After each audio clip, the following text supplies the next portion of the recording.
إن الحمد لله نحمده ونستعينه ونستغفره ونعوذ بالله من شرور أنفسنا ومن سيئات أعمالنا. من يهده الله فلا مضل له ومن يضلل فلا هادي له، وأشهد أن لا إله إلا الله وحده لا شريك له، وأشهد أن محمدًا عبده ورسوله صلى الله عليه وعلى آله وصحبه وسلم تسليما كثيرا. أما بعد، قابل احترام صدر اجلاس،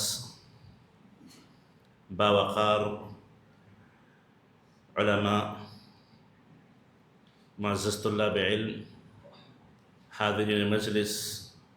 اور باعزت خواتین ملت، قابل تعریف یہ اقدام ہے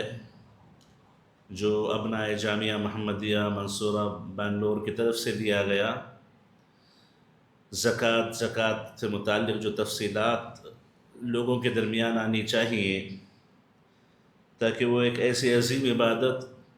جو کہ ارکان اسلام میں سے تیسرا بڑا اہم رکن ہے، اس کو صحیح طور پہ کما حق ہو ادا کر سکیں. الحمدللہ اس پروگرام میں یا اس مجلس میں مجھے دو عنوانوں پہ بات کرنی ہے. سب سے پہلے ایک تکمیلی عنوان ہے جو مختصر انداز میں آپ کے سامنے رکھوں گا، وہ یہ ہے کہ جانوروں پر زکوٰۃ کے تعلق سے شریعت نے کیا تفصیل بتائی ہے، اور دوسرا مصارف زکوٰۃ میں سے 4 مصارف کے تعلق سے کچھ مختصر باتیں مجھے آپ کے سامنے رکھنی ہیں. سب سے پہلے جن چیزوں پہ زکوٰۃ واجب ہوتی ہے اس کا ایک کافی حصہ فضیلۃ الشیخ کے امین الرحمن عمری مدنی حفظہ اللہ نے آپ کے سامنے ذکر کیا. تجارت کے اموال سے متعلق فضیلۃ الشیخ عبدالوکیل محمد مدنی حفظہ اللہ آپ کے سامنے کچھ ذکر کریں گے. جانوروں پر جو زکوٰۃ ہوتی ہے اس کے تعلق سے مجھے آپ کے سامنے کچھ باتیں رکھنی ہیں. سب سے پہلے تو یہ یاد رکھیں کہ جن جانوروں کا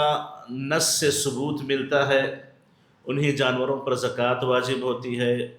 جن جانوروں کے تعلق سے نص میں کوئی ذکر نہ ہو ان جانوروں پر کوئی زکوٰۃ واجب نہیں ہوتی جب تک کہ ان جانوروں کو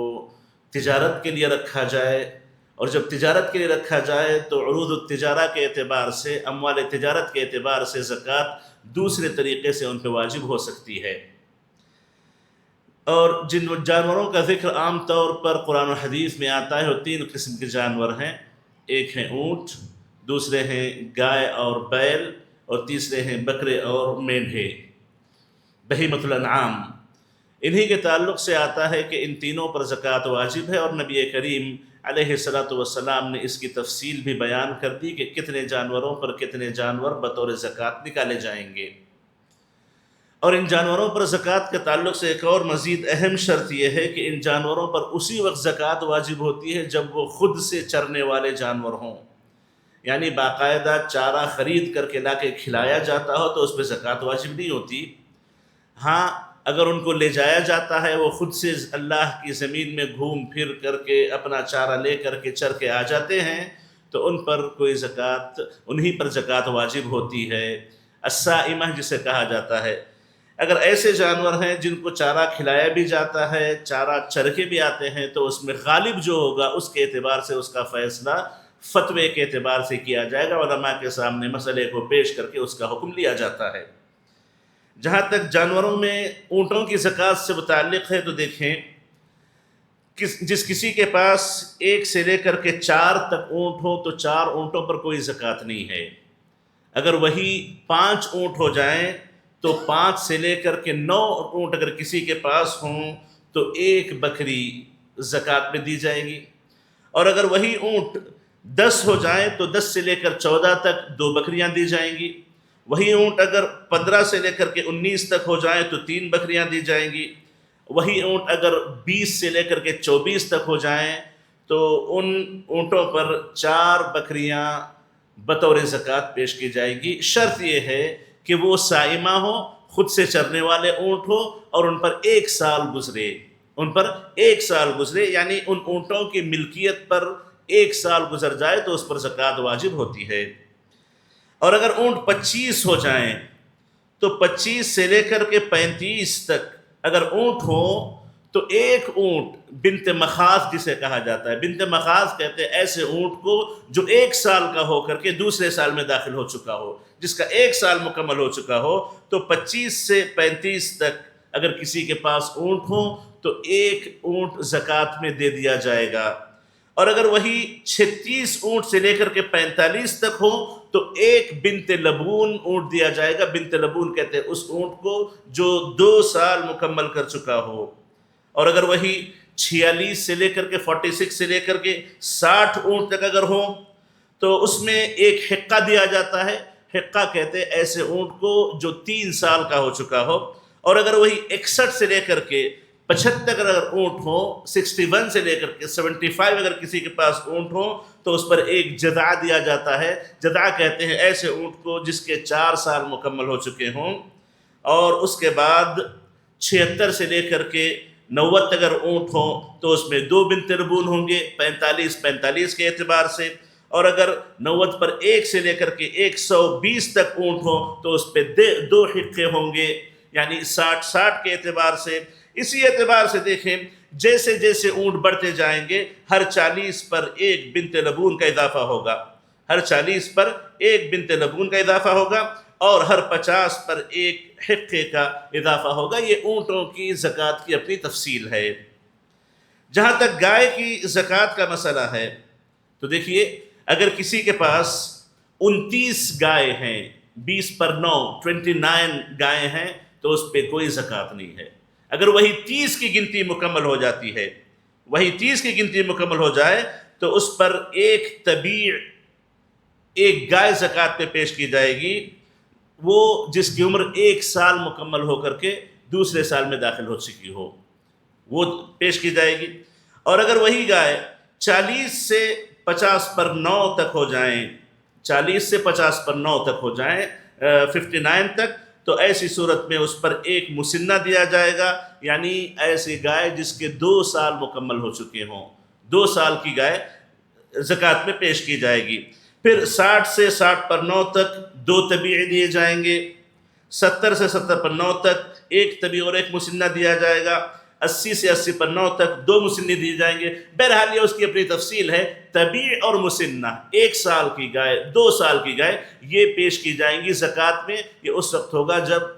جانور 29 ہو چکے، 30 ہو چکے ہوں، 29 پر کوئی زکوٰۃ نہیں ہے۔ جس کسی کے پاس 29 گائے ہوں،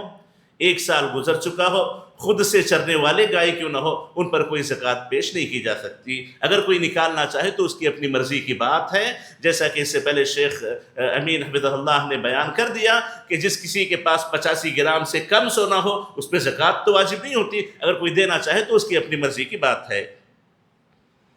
جہاں تک بکریوں کا مسئلہ ہے، دیکھیے جب تک 40 بکریاں نہیں ہو جاتی زکوٰۃ واجب نہیں ہوتی ہے۔ 30 پر 9 کسی کے پاس بکریاں ہوں تو اس پہ کوئی زکوٰۃ نہیں ہے۔ 40 ہو جائیں تو اس پہ 1 بکری زکوٰۃ ہے، 40 سے 120 تک، 40 سے 120 تک۔ پھر 121 اگر ہو جائیں تو اس پہ 2 بکریاں ہیں 200 تک۔ پھر 200 سے 1 بھی بڑھ جائے تو 390 پر 9 تک تقریباً 3 بکریاں ہوں گی۔ پھر اسی اعتبار سے ہر 100 پر 1 بکری کا اضافہ ہوتا جائے گا، ہر 100 بکری پر 1 بکری زکوٰۃ میں زائد پیش کی جائے گی۔ تو یہ بکریوں کی زکوٰۃ سے متعلق تفصیل ہے، اور جیسا میں نے کہا انہی تینوں کے تعلق سے نصوص وارد ہوتی ہیں کہ ان کی زکوٰۃیں دی جائیں گی، ان کے علاوہ جانوروں پر زکوٰۃ نہیں ہے، الا یہ کہ بعض علماء کا بعض جانوروں میں اختلاف ہے، جیسے گھوڑے کے تعلق سے اختلاف پایا جاتا ہے، لیکن راجح قول یہی ہے کہ ان تینوں کے علاوہ کسی اور پہ زکوٰۃ نہیں ہے، الا کہ ان جانوروں کی کوئی تجارت کرتا ہو تو اموال تجارت کے اعتبار سے اس کی زکوٰۃ نکالی جائے گی۔ یہ رہا زکوٰۃ کے نصابوں سے متعلق کچھ تفصیل۔ اب جو بات مجھے آپ کے سامنے کرنی ہے وہ مصارف زکوٰۃ سے متعلق۔ سب سے پہلے آپ یہ ذہن میں رکھیں کہ مصارف زکوٰۃ یا زکوٰۃ ایک ایسا مسئلہ ہے کہ جس میں اللہ تعالیٰ نے خود بذات ہی اس زکوٰۃ کی تقسیم کی ذمہ داری خود لے لی اور اللہ نے اس کو بانٹ دیا ہے۔ جیسا کہ میراث کا مسئلہ لیں آپ، میراث بھی اللہ نے تقسیم کر دی ہے، اس میں انسانوں کے اجتہاد کی ضرورت نہیں ہے، اس میں انسان کے اپنے مجاہدات کی ضرورت نہیں ہے، میراث کی اپنی تفصیل ہے، اس کو اللہ نے بانٹ دیا اس کی اہمیت کی خاطر، اور اس کی لوگوں کے درمیان مال کو لے کر کے جو مسائل اور اختلافات ہوتے ہیں، لوگوں کے دلوں میں مال کو لے کر جو حرص اور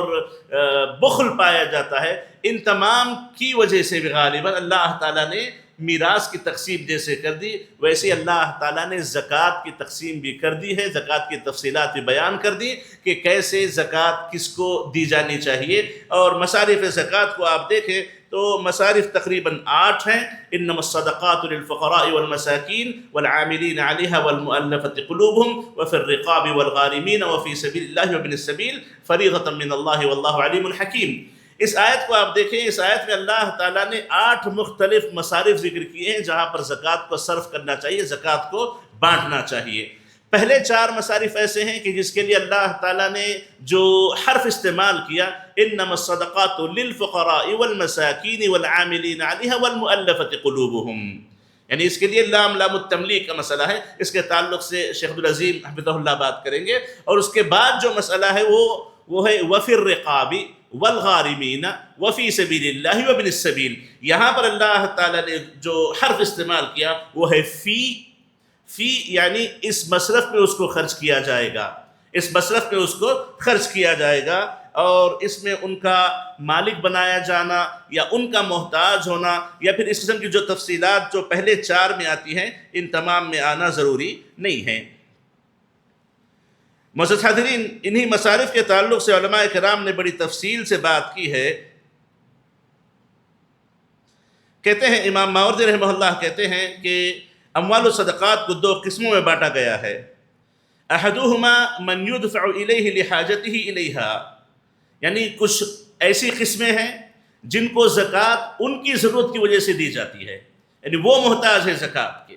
وہ محتاج ہے زکوٰۃ کے، جیسے فقراء ہیں، مساکین ہیں، مکاتب ہیں، اور احد صنف الغارمین ہیں الذین استداروا فی مصالح انفسہم وبنوا السبیل، یعنی یہ محتاج ہیں، ان کے محتاج ہونے کی وجہ سے ان کو زکوٰۃ دی جاتی ہے۔ زکوٰۃ لینے والوں کی ایک یہ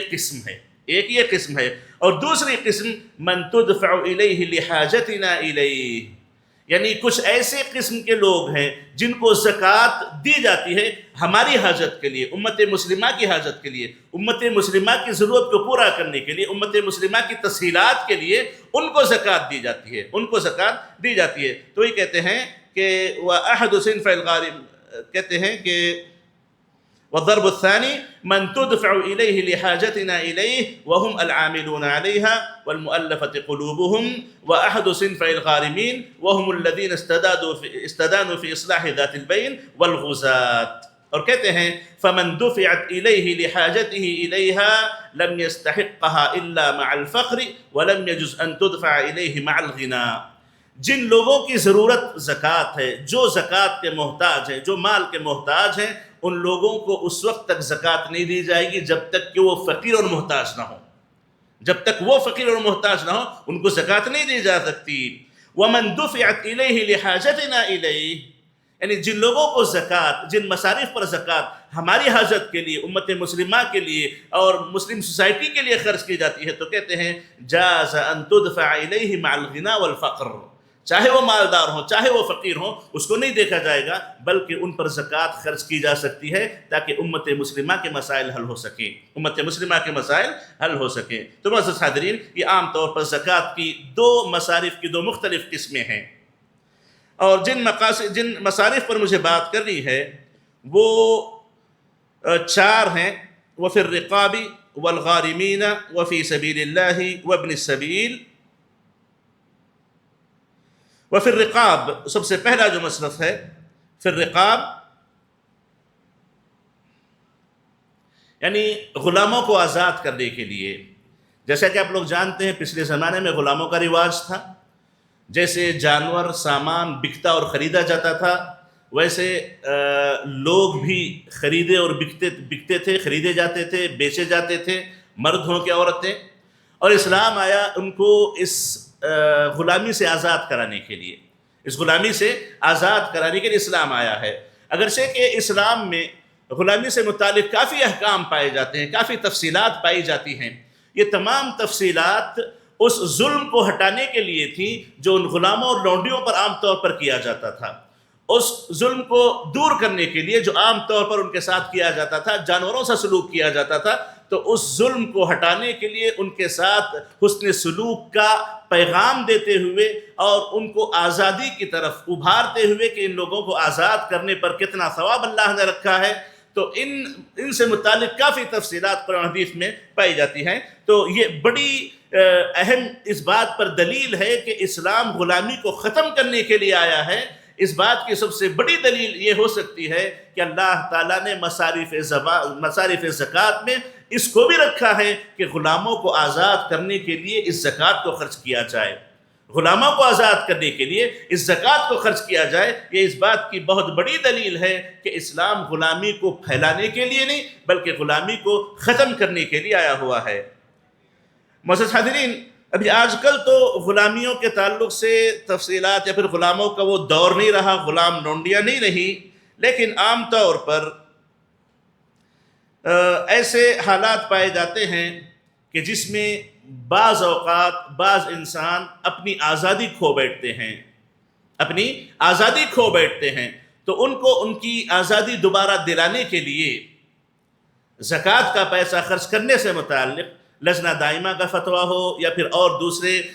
فقہی کمیٹیاں جو بنی ہیں ان کے فتوے ہوں، وہ اس بات پر ہیں کہ جس طریقے سے غلام کو اس کی غلامی سے نکال کر آزادی دلانے کے لیے پیسہ خرچ کیا جاتا ہے، اسی طریقے سے وہ لوگ جو کسی جگہ قید و بند میں ہوں، چاہے کافروں کے پاس ہوں، اسلام دشمنوں کے پاس ہوں، یا مظلوم ہوں، مجبور ہوں، یا ان کو ظلماً قید کر لیا گیا ہو، یا پھر کسی ایسے ملک میں ہو جہاں پر مسلمانوں پر ظلم ہوتا ہو، مسلمانوں پر ظلم کے پہاڑ توڑے جاتے ہوں اور مختلف طریقوں سے ان کو پھنسا کر کے ان کو قید و بند کی سزائیں دی جاتی ہوں، تو ایسے لوگوں کو آزادی دوبارہ دلانے کے لیے، قید و بند سے آزاد کرنے کے لیے انشاءاللہ اگر یہ زکوٰۃ کا پیسہ خرچ کیا جاتا ہے تو اس کے تعلق سے الحمدللہ علماء کرام کے بڑے تفصیلی فتاویٰ ہیں جو اس بات کی اجازت دیتے ہیں کہ انشاءاللہ تعالی ایسے لوگوں کو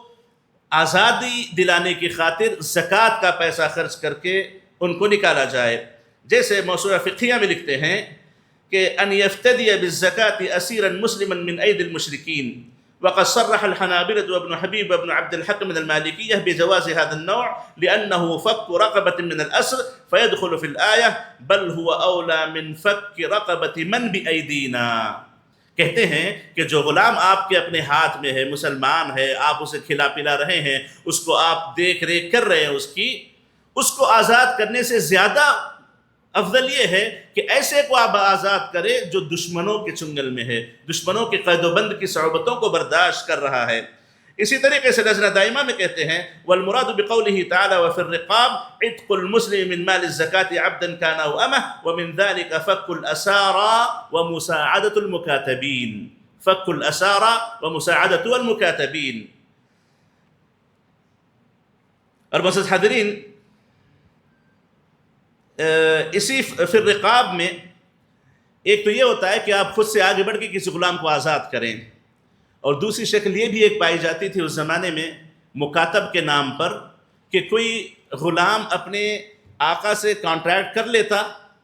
کہ میں اتنے پیسے کما کر کے اتنی مدت میں دے دوں گا تو اس کے بعد میں آزاد ہو جاؤں گا، تو ایسے غلام کو جس نے اپنے آقا سے کوئی کانٹریکٹ کر لیا ہو اور اس کو پیسے ادا کرنے ہوں، کم پڑ رہے ہوں، یا اس کو آزادی چاہیے، تو زکوٰۃ کے پیسے لے کر کے اس کی جو بقیہ رقم ہے یا جس پر اس نے کانٹیکٹ کیا ہوا ہے اس کو ادا کر کے اس کو آزادی دلائی جا سکتی ہے۔ اس کا بھی ذکر علماء نے اس میں کیا ہے کہ غلاموں کو جو مکاتب ہوتے ہیں ان کے مکاتبے کے ذریعے ان کو آزاد کرانے کے لیے یہ چیز ہو سکتی ہے کہ انسان جا کر کے ایسے غلاموں کو آزادی کی خاطر زکوٰۃ کی رقم دے کر کے ان کو آزاد کرا دے۔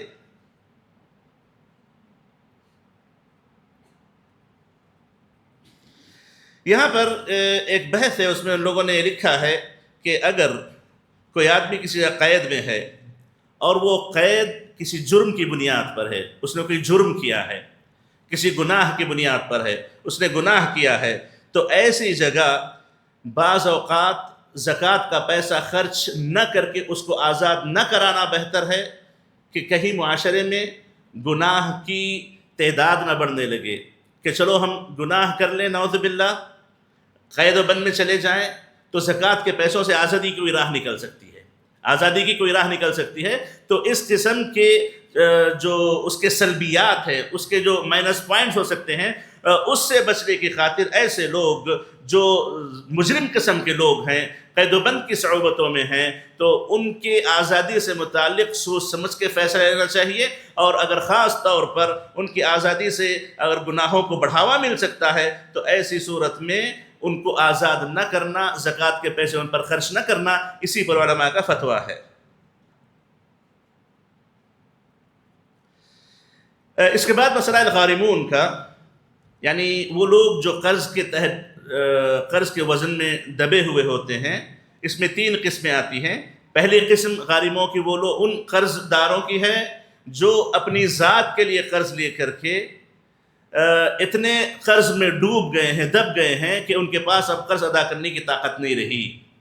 قرض ادا نہیں کر سکتے، جنہوں نے اپنی ذات کے لیے قرض لیا ہے۔ اور دوسری قسم وہ قرض دار جن لوگوں نے اپنی تجارتوں کے لیے قرض لیے ہیں، اپنی تجارتوں کے لیے قرض لیے ہیں، اور کسی ایسے بڑے خسارے کا شکار ہو گئے، کسی ایسے بڑے حادثے کا شکار ہو گئے، یا کسی آسمانی آفت کا شکار ہو گئے، یا پھر کسی ایسے جرم کا شکار ہو گئے کہ جن کی وجہ سے ان کی پوری تجارت ہی ٹھپ ہو گئی، یا ان کی طاقت سے بہت زیادہ ان کو نقصان ہو گیا۔ قرض لیا تھا تجارت کے لیے لیکن تجارت پوری ڈوب گئی مثال کے طور پر، یہ بھی اس میں آتے ہیں۔ اور تیسری قسم جو علماء نے ذکر کی ہے وہ لوگ جو مسلمانوں کی مصلحتوں کی خاطر، لوگوں کے فائدے کی خاطر کوئی قرض لیتے ہیں۔ تحمل حمالہ جو آتا ہے حدیث میں، رجل تحمل حمالۃ، یعنی دو لوگوں کے آپس میں کوئی اختلاف ہو گیا، ان دونوں کے درمیان صلح کرنے کے لیے آپ گئے، آپ نے دونوں میں صلح کرائی، صلح کرانے کے دوران آپ کو دونوں کو کچھ لینے دینے کی ضرورت پڑی، دونوں کچھ دے کر کے صلح صفائی کرانی پڑی، اور وہ رقم کافی تھی، آپ نے کہا کہ ہاں میں اس کی ذمہ داری لے لیتا ہوں، ہاں میں اس کی ذمہ داری لے کر کے ان دونوں کے درمیان صلح کرا دوں گا۔ تو آپ نے جو ذمہ داری لے لی وہ آپ کی طاقت سے بڑھ کر ہے، تو آپ کو وہاں پر چونکہ آپ ایک نیک مقصد سے آگے بڑھ کے آگے گئے ہیں، تو ایسی صورت میں آپ کو بھی غارم میں شمار کیا جا سکتا ہے۔ تو عام طور پر غارمین میں ان 3 لوگوں کا شمار ہوتا ہے۔ تو دیکھیے، جو لوگ اپنی ذات کے لیے قرض لیتے ہیں، اپنی ذات کے لیے قرض لیتے ہیں اور قرض میں ڈوب جاتے ہیں، تو ایسے لوگوں کے قرض کو ادا کرنے کے لیے زکوٰۃ کا پیسہ خرچ کیا جا سکتا ہے۔ اور اس کی 2 شکلیں ہیں، ایک تو یہ ہے کہ آپ اسی قرض دار کو پیسہ دے دو، جا کر کے زکوٰۃ کا پیسہ قرض میں ادا کر دے اور آزاد ہو جائے قرض سے، یا پھر نہیں تو آپ جا کر کے سیدھے وہ آدمی جس نے اس کو قرض دیا ہے، جس کو قرض واپس پہنچنا ہے، آپ اس کو وہاں جا کر کے اس کا قرض ادا کر دیں۔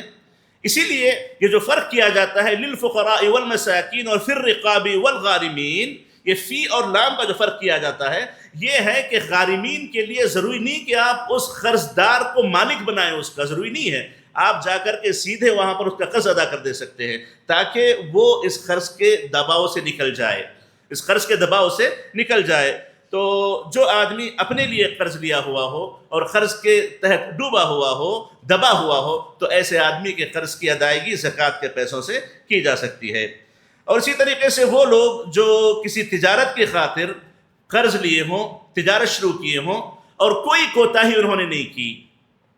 کوئی کوتاہی تجارت میں نہیں کی۔ ایسا ہوتا ہے بعض اوقات کہ لوگ بڑے بڑے قرض لے لیتے، تجارتیں شروع کرتے، کوئی کیئر نہیں کرتے، جیسے ہوتا ہے نا کہ بینکوں سے بڑے بڑے قرض لے لیے اور ملک بدر ہو کے چلے گئے، دربدر ہو کے چلے گئے، دیوالیہ لگا لیا، اپنے پاپر ہونے کا اعلان کر دیا۔ ایسے لوگ نہیں، ایماندار لوگ، ایمان والے، تقوی والے، جو تجارت کی خاطر آگے بڑھے ہوں، قرض ان کو لینا پڑا ہو، ادائیگی کی نیت سے قرض انہوں نے لیا ہو، تجارت شروع کی ہو، لیکن کسی وجہ سے مقدر میں یہ تھا کہ اس کا نقصان لکھا تھا، نقصان ہو گیا اس کا، اب وہ اس نقصان کی بھرپائی نہیں کر پا رہا ہے، بڑے پریشان حال ہے، تو ایسے لوگوں کی قرض کی ادائیگی کے لیے بھی زکوٰۃ کا پیسہ دیا جا سکتا ہے۔ اس کے پیچھے مصلحت یہ ہے کہ اسلام تجارت پہ ابھارتا ہے لوگوں کو، اسلام تجارت پہ ابھارتا ہے لوگوں کو کہ تجارتیں کرو، مال کو جمع کر کے نہ بیٹھو، اور اسلام اس بات سے منع کرتا ہے کہ انسان ہاتھ پہ ہاتھ رکھ کے بیٹھ جائے، محنت مزدوری نہ کرے، بیٹھ کے کھائے۔ بطالت اسلام میں اچھی نظر سے نہیں دیکھی جاتی، بیکاری اسلام میں ناپسندیدہ ہے۔ تو اگر ایسے تاجروں کو جو تجارت میں جا کر کے کچھ نقصان اٹھا لیے ہوں، ان کی طاقت سے زیادہ نقصان ہو، تو ان کو زکوٰۃ دینے کی ایک مصلحت یہ بھی ہو سکتی ہے، ایک فائدہ یہ بھی ہو سکتا ہے کہ گویا اسلام دوسروں کو ابھارتا ہے کہ آپ بھی میدان میں اتر کے آؤ، آپ بھی میدان میں چلو، تجارتیں کرو، کیونکہ تجارتیں بڑی برکت والی ہوتی ہے۔ تجارتوں میں اللہ نے بڑی برکتیں رکھی ہوتی ہیں، تجارتیں مسلم معاشرے کو اوپر اٹھاتی ہیں، اونچا کرتی ہیں، ان کو مضبوط کرتی ہیں۔ تو ایسے تاجر حضرات جنہوں نے پوری ایمانداری سے قرض لیا ہو، قرض لے کر کے ایمانداری سے بزنس شروع کیا ہو، کوئی کوتاہی نہ کی ہو، کوئی کسی قسم کی اونچ نیچ نہ کی ہو، نیتوں کو اللہ بہتر جانے، لیکن ظاہری طور پر کوئی کھوٹ نظر نہ آتا ہو، تو ایسے حالت میں ان کے نقصان کے پالینے پر، ان کے نقصان کے اٹھانے پر، ان کے اس نقصان کو پورا کرنے کے لیے، کمی کو پورا کرنے کے لیے زکوٰۃ کے پیسے ان کو دیے جا سکتے ہیں، برخلاف ان لوگوں کے جو لوگوں کا مال لے کر کے ہڑپ کر جاتے ہیں، تجارتوں کے لیے لیتے لیکن کوئی کیئر نہیں کرتے مال کا، ان کو کوئی کیئر نہیں ہوتا، کوئی اہتمام نہیں ہوتا ان لوگوں کا، تو ایسے لوگوں کو مال دے کر کے اس زکوٰۃ کے مال کو ضائع نہیں کیا جائے گا۔ اور تیسری جو قسم میں نے آپ کے سامنے پیش کی کہ کوئی آدمی کسی دوسرے کا بوجھ اپنے سر پہ اٹھا لے، کسی دوسرے کا بوجھ اپنے سر پہ اٹھا لے، تو ایسے لوگوں کو بھی انشاءاللہ زکوٰۃ کا مال دے کر کے جو بوجھ ان لوگوں نے اٹھا لیا ہے اس بوجھ کو کم کیا جا سکتا ہے، تاکہ امت مسلمہ میں اختلافات کم ہوں، امت مسلمہ ترقی کرے، اور ایسے خیر کا جذبہ رکھنے والے لوگ آگے بڑھ کے آئیں، اور جہاں تک ہو سکے اختلافات کو کم کیا جا سکے۔ تو اس طریقے سے یہ غارمین کا یہ جو مد ہے، یہاں پر غارمین کو زکوٰۃ دے کر کے ان کو قرض کے بوجھ سے نکالا جا سکتا ہے۔ اور یہاں پر ایک بات یاد رکھیں کہ تجارتوں کے مسائل ہوں یا پھر اصلاح معاشرہ میں جو آگے بڑھ کے آئے ہوں، اگر وہ خاص طور پر تجارتوں میں حرام تجارتوں کی کاروبار کرنے والے کوئی لوگ ہوں، جیسے کوئی نعوذ باللہ شراب کے کاروبار میں پیسہ لگا دیا، کوئی اور کہیں پہ لگا دیا، یا پھر وہ لوگ جو سودی کاروبار کرتے ہیں، ایسے لوگ اگر کسی قسم کا نقصان کا شکار ہوتے ہیں تو ویسے لوگوں کو علماء نے یہاں پر احتیاطاً کہا ہے کہ ان کی مدد نہیں کی جانی چاہیے، تاکہ سودی کاروبار کو بڑھاوا نہ ملے، حرام کاروباروں کو بڑھاوا نہ ملے۔ اس کی خاطر ان لوگوں کے تعاون کو روکا جا سکتا ہے، ان لوگوں کے تعاون کو روکا جانا زیادہ بہتر ہے۔ تیسرا جو مد ہے فی سبیل اللہ، فی سبیل اللہ یہ بڑا ہی معرکۃ الآراء مسئلہ ہے، اس پر تفصیل سے میں آپ کے سامنے بات نہیں کر پاؤں گا۔ مختصر یہ ہے کہ فی سبیل اللہ کا ذکر قرآن مجید میں مختلف انداز سے آیا ہوا ہے۔ جیسے ایک آیت ہے وَمَا تُنْفِقُوا مِنْ شَيْءٍ فِي سَبِيلِ اللَّهِ، جو بھی تم اللہ کے راستے میں خرچ کرو گے تو انفاق فی سبیل اللہ کا ذکر ہے۔ ہجرت کے تعلق سے ہے کہ وَمَن يُهَاجِرْ فِي سَبِيلِ اللَّهِ يَجِدْ فِي الْأَرْضِ مُرَاغَمًا كَثِيرًا۔ جہاد کے تعلق سے ہے وَجَاهِدُوا بِأَمْوَالِكُمْ وَأَنفُسِكُمْ فِي سَبِيلِ اللَّهِ۔ قتال کے تعلق سے ہے وَقَاتِلُوا فِي سَبِيلِ اللَّهِ الَّذِينَ يُقَاتِلُونَكُمْ۔ سفر کے تعلق سے ہے وَإِذَا ضَرَبْتُمْ فِي سَبِيلِ اللَّهِ فَتَبَيَّنُوا الی آخر الآیات۔ یہ مختلف جگہ پر فی سبیل اللہ کا تذکرہ آیا ہوا ہے، لیکن عام طور پر جس کو علماء کرام نے شروع زمانے سے لے کر کے آج تک جس کو فی سبیل اللہ میں شمار کیا ہے، خاص طور پر مصارف زکوٰۃ میں، وہ ہے جہاد کا مسئلہ، وہ ہے جہاد کا مسئلہ۔ جہاد کے مسئلے کو فی سبیل اللہ میں شمار کر کے ان لوگوں نے باقاعدہ ایک مد اس آیت کو دلیل بنا کر کے بنایا ہے کہ جہاد فی سبیل اللہ، قتال فی سبیل اللہ، یا پھر اللہ کے راستے میں جہاد کرنے کے لیے، اور اس کے جتنے لوازمات ہیں، اس کی سواریاں ہوں، اس کے ہتھیار ہوں، اس کے راستے کے مسائل ہوں، یا پھر جنگی لباس ہوں، یا جنگی ساز و سامان ہوں، یا پھر مختلف قسم کی جگہ جگہ کچھ مرکز بنائے رکھنے ہوں، غرض یہ کہ جہاد کو لے کر کے اس سے متعلق جتنے مصارف ہو سکتے ہیں، جتنے خرچے ہو سکتے ہیں، ان تمام کو فی سبیل اللہ میں شمار کر، اور میں نے یہی کہا ہے کہ زکوٰۃ کا پیسہ فی سبیل اللہ میں خرچ کیا جا سکتا ہے، بلکہ یہ مصارف میں سے ایک مصرف ہے کہ اللہ کے راستے میں اللہ کے دین کو بلند کرنے کے لیے، اللہ کے دین کا دفاع کرتے ہوئے، اسلامی ملک کی حفاظت کرتے ہوئے، اس کی حدود کی حفاظت کرتے ہوئے، اور اسی طریقے سے اسلامی جتنے مسلمان ہیں مسلمانوں کی جان و مالوں کی حفاظت کرتے ہوئے جو بھی پیسہ خرچ کیا جائے گا وہ تمام کا تمام فی سبیل اللہ میں آتا ہے، اور جہاں جو خرچ کیا جاتا ہے ان تمام کو لا کر کے فی سبیل اللہ میں شمار کر کے زکوٰۃ کے مصارف میں سے ایک مصرف بنا کر کے زکوٰۃ کا ایک حصہ اس پہ لگانے کی علماء کرام نے بڑی تفصیلی بات چیت کی ہے۔ اس سے ہٹ کر کے ایک اور مد ہے جس کو فی سبیل اللہ میں داخل کیا گیا ہے، وہ ہے حج فی سبیل اللہ۔ ایک حدیث میں آتا ہے نبی کریم علیہ الصلاۃ والسلام کے پاس ایک آدمی پہنچے، وہ کہنے لگے کہ میرا فلاں جہاد میں نام لکھا گیا ہے اور میں نے ایک اونٹ اپنے جہاد کے لیے خاص کیا تھا اور میری بیوی اس پہ سوار ہو کر کے حج کو جانا چاہ رہی ہے اور اس کے ساتھ محرم کی ضرورت ہے، تو اللہ کے نبی صلی اللہ علیہ وسلم نے اسے کہا تھا کہ اپنی بیوی کے ساتھ حج کرو، وہ بھی فی سبیل اللہ ہے، وہ بھی فی سبیل اللہ ہے۔ تو اس کو لے کر کے علامہ البانی رحمہ اللہ نے اور دوسرے علماء نے یہی کہا ہے کہ حج اور عمرہ یہ بھی فی سبیل اللہ ہیں۔ وقت ضرورت، حالات کے اعتبار سے، ضرورتوں کے اعتبار سے، مصلحتوں کے اعتبار سے اگر کسی کو اللہ کے راستے میں حج کے لیے بھیجا جائے زکوٰۃ کے پیسوں سے تو اس کی بھی علماء کرام نے اجازت دی ہے، کیونکہ یہ بھی فی سبیل اللہ ہے۔ اور اسی طریقے سے مختلف علماء کرام نے فی سبیل اللہ میں اس کو داخل کیا ہے کہ طلب علم جو کہتے نا کہ اللہ تعالیٰ کے راستے میں جو بندہ علم طلب کرنے کے لیے نکلے، طالب علم ہو، تو اس طلب علم میں خرچ کیا جائے اور ان کے لیے زکوٰۃ کا پیسہ استعمال کیا جائے۔ اس کے تعلق سے علماء کرام کے مختلف اقوال ہیں، اور ابن عثیمین رحمہ اللہ کہتے ہیں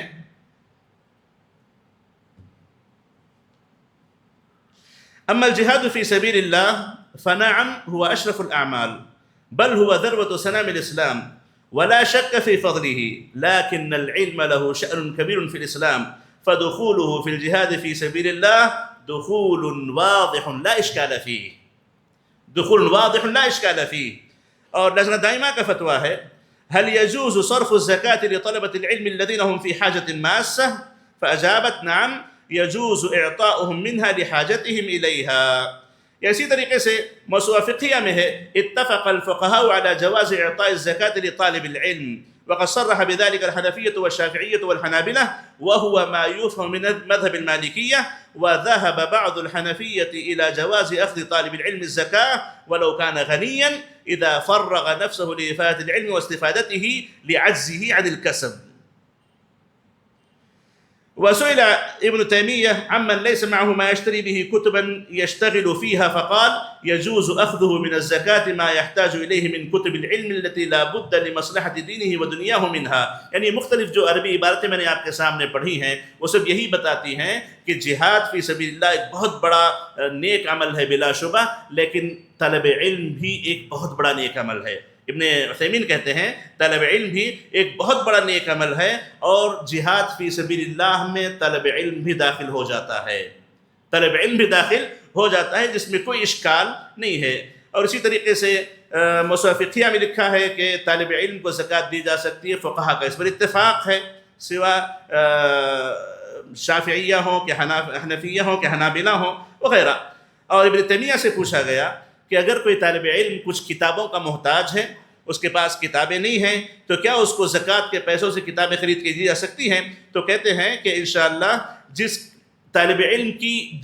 دینی اور دنیوی مصلحت میں کچھ کتابیں ہوں اور اس کو خریدنے کی طاقت اس کے پاس نہ ہو تو اس کو دیا جا سکتا ہے۔ بہرحال جیسے میں نے کہا کہ فی سبیل اللہ کا مسئلہ بڑا معرکۃ الآراء مسئلہ ہے۔ کئی علماء اس بات کے قائل ہیں کہ اس میں صرف جہاد فی سبیل اللہ ہے، اور بعض علماء اس میں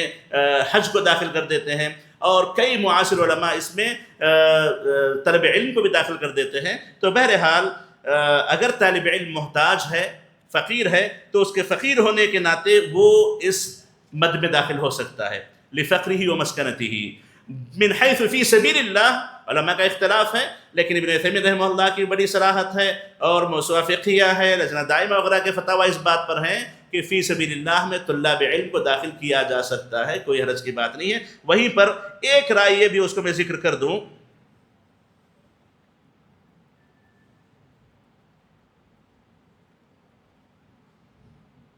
کہتے ہیں وَبِالنِّسْبَةِ لِلْمُسْلِمِينَ فلا يصح بناء المدارس لأبنائهم من مصرف في سبيل الله لأن المطلوب من المسلم أن يجاهد بنفسه وماله لتعلم دينه ولتعليمه أبنائه